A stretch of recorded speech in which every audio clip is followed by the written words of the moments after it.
Okay, welcome back to Unbound Being. Today I wanted to speak a little bit more about the three modes of communication, which is I explained in another video. If you haven't seen it, the link can be found right here. And please do look at that video to get a little bit more in-depth about what I'm saying now. And basically what I wanted to expand a little bit on is these three modes of communication. I explained before that there's three modes of communication. One of them is the practical mode, which means that you're either in a family life or in your practical life or in your business life, you're communicating with people because there is something to be done effectively. So you might say like, you're gathering in a meeting and there's a couple of more people coming in and you're looking like, hey, is there enough chairs for everybody? You know, or something like that, and somebody says, oh no, but we'll get them a few more chairs from that room. Okay, can you get them? Do you need my help? And you know, this is a legitimate way of communicating. Whether the groceries have to be done, whether the kids have to be picked up, whether the bed is made up, or whether the wash is removed from the washing machine, all kinds of practical applications for existence. The second mode is a very rare mode on earth, which is what the truthful masters, teachers, and sages speak about. They only speak of truth, which means the mode of communication is used to point people back with words towards the wordless state of being, towards the inner silence of surrender to the fifth dimensional, deeper realm of just being, which is actually where everything comes from at a higher realm and steps down into lower realms. And then there's a third mode, and this is now the predominant mode on earth, which is the mode where people just speak about their person. They're just exchanging. It's like a big exchange of what you believe in, what I believe in, what I've been doing as a historical creature. It's all about the body, mind, and the historicity of the timeline of that persona and its beliefs about what happened to it in the past and the beliefs of where it wants to be going or not going and what it agrees with and doesn't agree with. And these three modes are the three modes really that you can dissect communication into, of which only the first and second are legitimate, and the third is absolutely useless when it comes to being free and saving the world of the torture and the suffering. There is no legitimate way to just be conversing about the person and the history and saying where you've been, where I've been, where we're going, and all this nonsense. But that is what people are getting up to. Every restaurant, listen to every table, exceptions, maybe 1 in a million or 1 in 1,000, is that everybody is talking about their person. They want to get together and have a barbecue with friends and family and whatever, and nobody is either talking about practical things about work or their life, nor are they talking about truth. They're just exchanging persona, right? And so in this video I wanted to give those three names, three new names.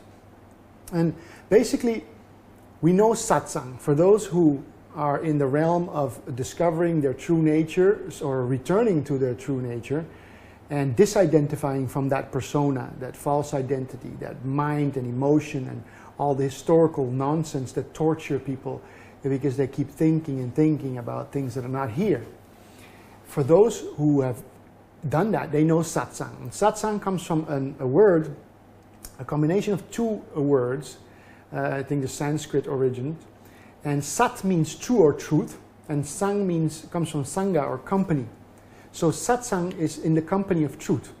So SatSang, truth, and Sangha is company. So SatSang means to be in the company of truth. Now that can be with other people that are intent on speaking and being and living the truth.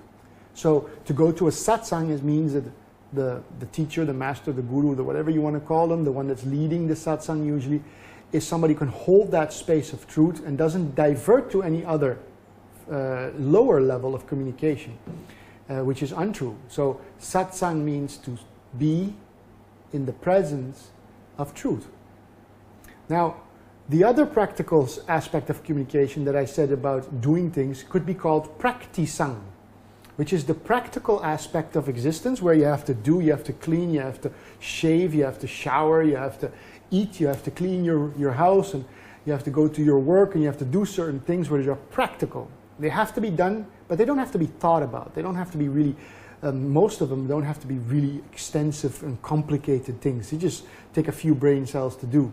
And so they can be automated, they can be automatic, they can be quite easy. And you could call that PractiSang, which is to be in the presence of practicality, right? So when you're talking to somebody about practical actions to be taken in the family life or in the work life, that could be called PractiSang. Now, instead of SatSang, it's PractiSang. Practical applications and being in the company of people that are engaging together in practical applications of living existence life, bodily life, mind life, but the life of practical things. And then you have the third one. That third one is that where people do not speak about truth, they're only reaffirming to each other their persona. It's like an engage. I have another video, I call it vomiting. Right? It's all this personal ego vomit, which is everybody's throwing out their opinions on each other and about who they were and where they went and where they're going and what they like and where they're struggling with. And it's this big exchange of just ever surging and like fomenting, just continuing and continuing, like a big Coca-Cola bottle that was shaken and you turn the cap off and it just keeps coming out. Right? And this could be called PersonaSang. So you have PractiSang, PersonaSang, and SatSang. There's really the three modes of communication. Now, for those who are intent on freeing themselves from the mind, from the ego, from the torturing aspect of the wild, loose mind that goes off in any direction and is usually stressed out and strained and worried about all kinds of things in their personal life, if you're intent on living the truth, being the truth, incorporating the truth in every aspect of your life, then it is necessary not to engage in PersonaSang. PractiSang, keep it practical, down to earth, down to business, get the things done that you need to be doing in your existential life to make sure your body is healthy and can sleep in a good house and you pay your bills and whatever you need to do to live a good harmony life. Not extensive luxury, but just the basics so you can have a comfortable life. Right? The comfort and convenience. And that's PractiSang. Do those things. And then, any moment that's left, either be still in the presence of being of what you are, here and now, without any thought, without any practical things need to be taken care of. And if you can't do that, then be in SatSang. That is, look, inquire, meditate, rest in the being. Be in the, if there's any activity, because there's still a necessity of activity for some, then just be quiet. Be in the activity of inquiry, looking more adept at certain situations. Being still and meditating, breathing quietly, feeling the inner sensation of the body, which is the pure sensation of the body. Feel it. Be there. Anchor your attention onto something that's truthful, Sat. Right? Anchor your attention onto Sat, not onto the persona. Once the practicalities have been done, don't go to the persona, go to Sat. Now, of course, it only applies for people who are looking for the truth.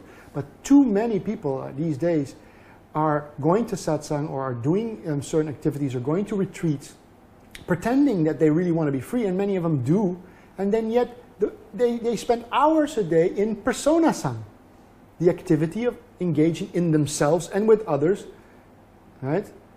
Because this would be the PersonaSang would be in the company of other personas and the exchange of that, right? So be very careful. You're either in PractiSang, you're in PersonaSang, or in SatSang. And PersonaSang is the destructive element that will cause you, your family, and everybody around you the suffering that we now see on this earth at a collective level and an individual level. This is the cause of all suffering. The ego mind is the PersonaSang. It loves spending time reaffirming its erroneous, false existence of a separate self as though it exists in a thing it calls time, and with all its stories and its dress-ups, and its infinite regurgitations and remodelations and expressing opinions and beliefs. The PersonaSang is the problem. So get into SatSang once you're done with PractiSang. PractiSang, SatSang. Don't live in the intermediary world of the mind.